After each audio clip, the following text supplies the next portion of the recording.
खूंखार भूखा घुड्डा। एक दिन राजा कृष्णदेव राय के दरबार में अरब देश का एक व्यापारी आया। उसके पास एक से बढ़कर एक अरबी घोड़े थे। व्यापारी ने हट्ठे कट्ठे और तंदुरुस्त अरबी घोड़ों की राजा कृष्णदेव राय के सामने इतनी तारीफ की कि उन्होंने फौरन उन घोड़ों को खरीदने का मन बना लिया। अच्छी कीमत देकर व्यापारी से सारे घोड़े खरीद लिए गए। व्यापारी खुशी खुशी वापस चला गया। महाराज बहुत खुश थे, लेकिन जब घोड़ों को रखने की बात सामने आई तो समस्या खद्दी हो गई। सारे अस्तबल पहले से ही भरे हुए थे, उनमें नए घोड़ों को रखने का स्थान नहीं था। इस समस्या का निदान राजगुरु के सुझाया। राजगुरु ने महाराज को परामर्श दिया कि जब तक इस घोड़ों को रखने एक लिए नया अस्तबल तैयार न हो जाए। क्यों न एक एक घोड़ा हम मंत्रियों, दरबारियों और प्रजा में बांट दें। वे उन घोड़ों की देखभाल करेंगे और उसके बदले हर महीने उन्हें एक स्वर्ण मुद्रा दी जाएगी।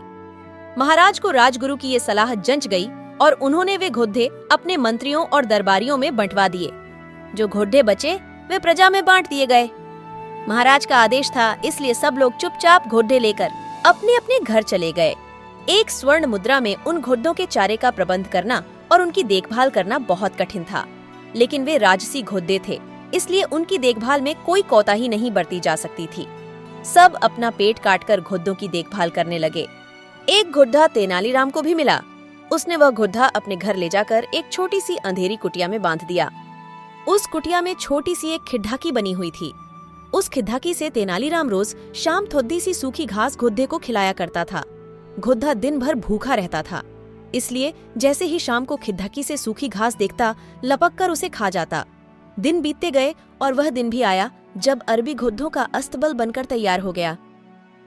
जिन मंत्रियों, दरबारियों और प्रजा के पास अरबी घोड़े थे, उन्होंने चैन की सांस ली। इतने दिनों में घोड़ों की देखभाल के कारण सबके घर का बजट बिगड़ गया था, कईयों पर कर्ज चढ़ गया था। खैर, वे घोड़े लेकर राजमहल पहुंचे। इधर तेनालीराम जब राजमहल पहुंचा तो उसका घोड़ा नदारद था। महाराज के पूछने पर वह बोला, महाराज क्या बताऊं, वह घोड़ा बहुत ही ज्यादा खूंखार हो गया है, किसी पर भी हमला कर देता है। मुझ में तो इतना साहस नहीं कि उसके अस्तबल में घुस पाऊं, इसलिए मैं उसे नहीं ला पाया। महाराज कुछ कहते, इसके पहले राजगुरु बोल पड़े, महाराज तेनालीराम की बात पर विश्वास नहीं किया जा सकता। अवश्य घोड़ा सही सलामत नहीं है, इसलिए तेनालीराम बहाना कर रहा है। हमें वहां जाकर वास्तविकता का पता लगाना चाहिए। महाराज ने राजगुरु को कुछ सैनिकों के साथ तेनालीराम के घर जाकर घोड़े को लाने का आदेश दे दिया। राजगुरु सैनिक लेकर तेनालीराम के घर पहुंच गए। साथ में तेनालीराम भी था।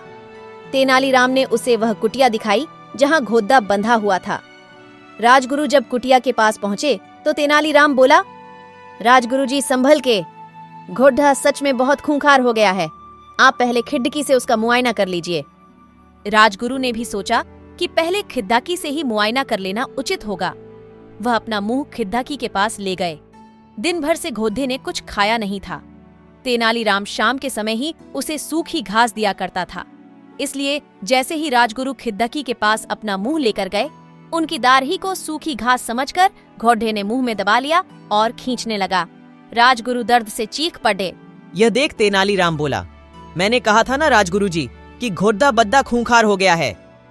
राजगुरु क्या कहते, बस दर्द से चीखते रहे और अपनी दाढ़ी छुड़ाने का प्रयास करते रहे, किंतु भूखा घोड़ा भी दाढ़ी छुड़ाने तैयार नहीं था। आखिरकार सैनिकों द्वारा तलवार से दाढ़ी काटकर अलग कर दी गई, तब राजगुरु की जान छूटी। उसके बाद राजगुरु ने सैनिकों को आदेश दिया कि वे घोड़े को पकड़ ढाकर राजमहल ले चलें। घोड़े को राजमहल में महाराज के सामने ले जाया गया। राजा ने जब घोड़े को देखा तो आश्चर्यचकित रह गए। इतने महीने ढंग से कुछ खाने पीने को न दिए जाने के कारण उसका शरीर सूख गया था और वह एकदम मरियल दिख रहा था। अपने घोड़े की ये हालात देख महाराज बहुत क्रोधित हुए और तेनालीराम से बोले, ये क्या हालत कर दी तुमने? घोड़े की? तेनालीराम बोला, महाराज एक स्वर्ण मुद्रा में मैं इसे जितना दाना पानी दे सकता था उतना मैंने दिया। बाकी लोग आपके डर से अपना पेट काट काट कर घोड़े की देखभाल करते रहे। वह आगे कहता गया, महाराज राज्य के राजा का धर्म प्रजा की देखभाल करना है, न कि उन पर अतिरिक्त बोझ डालना। इन घोड़ों की देखभाल करते करते और उन्हें बलवान व तंदुरुस्त बनाए रखने में आपकी प्रजा दुर्बल हो गई है। आप ही बताएं महाराज, क्या ये उचित है? महाराज को तेनालीराम की बात समझ में आ गई और उन्हें अपनी भूल का एहसास हो गया। अपनी इस भूल के लिए उन्होंने सबसे क्षमा मांगी और उन्हें इन महीनों में हुए खर्चों की भरपाई भी दी। सीख अच्छी तरह सोच विचार कर ही किसी निर्णय पर पहुंचना चाहिए, जल्दबाजी। अगर आपको वीडियो पसंद आया है तो कृपया चैनल को सब्सक्राइब करें, वीडियो को लाइक करें और इसे शेयर करें।